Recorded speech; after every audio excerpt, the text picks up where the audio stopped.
He covers the Denver Nuggets for the DNVR.com. We welcome Brendan Vogt back onto Hoopsology. How's it going, Brendan? Fellas, good to be back. Appreciate you having me. No problem. Good to see you back. And wanted to talk to you about the Denver Nuggets. And just, it's been like a wild 2 years, just ever since, everything kind of changed in terms of the bubble. And then last season, it's just being such a flow of ups and downs for the Denver Nuggets. What is the temperament of not only the team, but the fans of the Denver Nuggets heading into this season, just them losing to the Suns, and just them even, facing Portland in the first round? We were just talking to a reporter who covers the Trailblazers, just about that performance by Damian Lillard. What's kind of just the vibe of the Nuggets? Is it kind of like a championship or a bust mentality, or are the tempered expectations just due to Jamal Murray being hurt? Yeah. What's the vibe going on with the Nuggets? The Jamal Murray wrinkle, it's just a wrench in the whole evaluation process. I don't think anyone from analyst to fan knows exactly how to feel.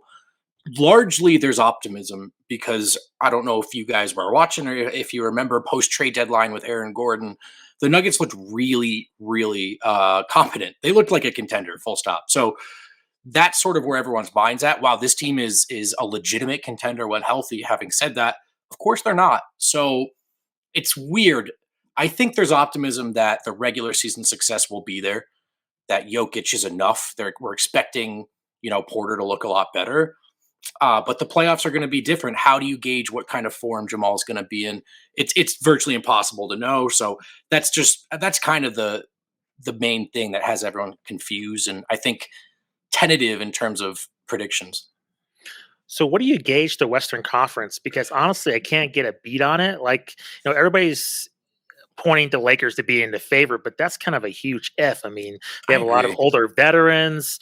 Westbrook's a wild card that can go phenomenally or go terribly. I mean, and then you have, different aspects with the Trailblazers, the Utah Jazz. I mean, the Clippers are going to be pretty much, I think, they have Paul George. You can't disrespect them, but without Kawhi, they're not a favorite to win the titles. Sure. So, I mean, despite the weaknesses of the Denver Nuggets, it seems pretty wide open. I mean, it's not like there's a dominant 3 or 4 teams. It seems pretty much where the dominoes may fall, it could break the Nuggets' way. I mean, that's sort of, if not for the Jamal Murray injury, I think you would see folks both inside and outside of Denver saying this might be the year. I think league-wide, some folks were ready. They looked so good. They're just good enough even without Jamal that I really think we're in the era of just put yourself in a position, right? If you think, even if you're lying to yourself, if there's a 1% chance you're a contender, approach the season as one. Just ask the Bucks, ask the Toronto Raptors from a few years ago.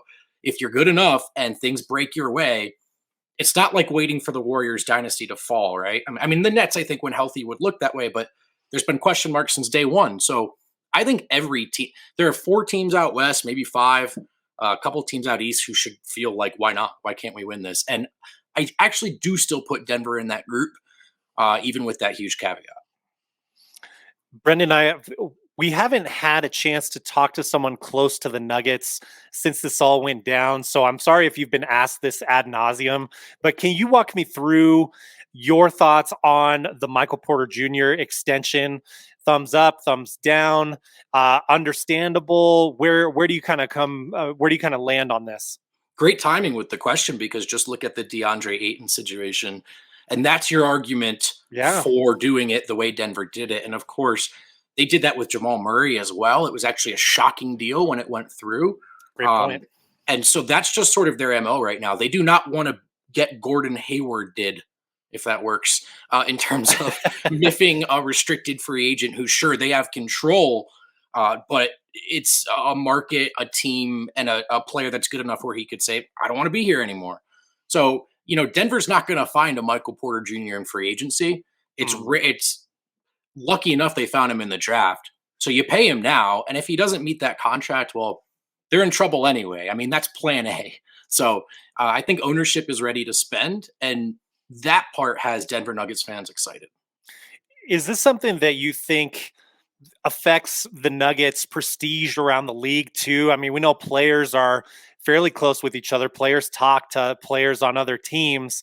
Is this also a play that could have like long-term ramifications to playing more hardball with the big name teams in free agency? I mean, I think there is an element of a shifting perspective on the organization within the league. I assume I've only covered the team for, oh gosh, now is this my fourth season? I think, can't even remember. But I assume there was a time where players around the league would say Denver, no, thank you, and I do think that's changing a little bit. It's not going to be the Kawhis and the LeBrons, but how about the Paul Millsaps, the Jeff Greens? So these are, I mean, Jeff Green is absolutely in a phase of his career where he's looking for contenders. It was Brooklyn last year. This year, he said he wanted something more stable, but still a team that might win.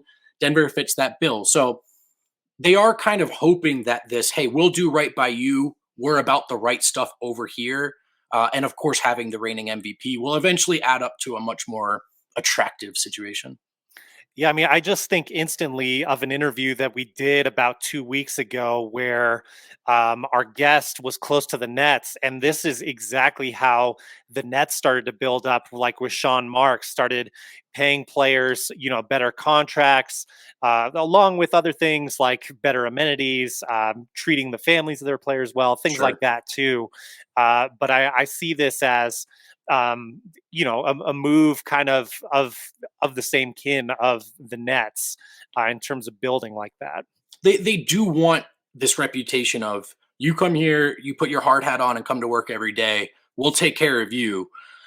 Tim Connolly, president of basketball operations, he was on our show at DNVR Nuggets, and he said to us flat out, I don't think of these guys as assets.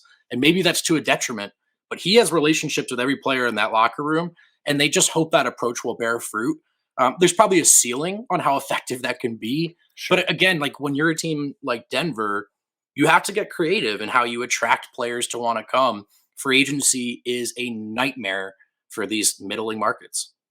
Yeah, and I think when you're trying to stand out to a Gen Z athlete, this is a big way you can do that. That's no slam on Gen Z or anything like that. I just think you're trying to access this generation, and that kind of security, I think, goes a long way, and just kind of that mutual relationship. Yeah, and Bones Highland is a younger guy in Denver now who he loves being here so far, and I think Denver has this: if you're ready to work, if you're ready to ask questions. And by all accounts, he's been that way. Then be yourself. That's who we want you to be. We'll see. I do think.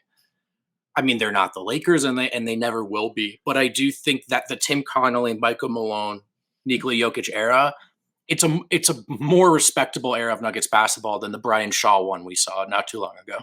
The number one thing you'd worry about as a fan with this extension, of course, is like past injury history with Michael Porter Jr. There's nothing we can do about some of that. We just hope, of course, for the best of luck as far as that goes in many ways.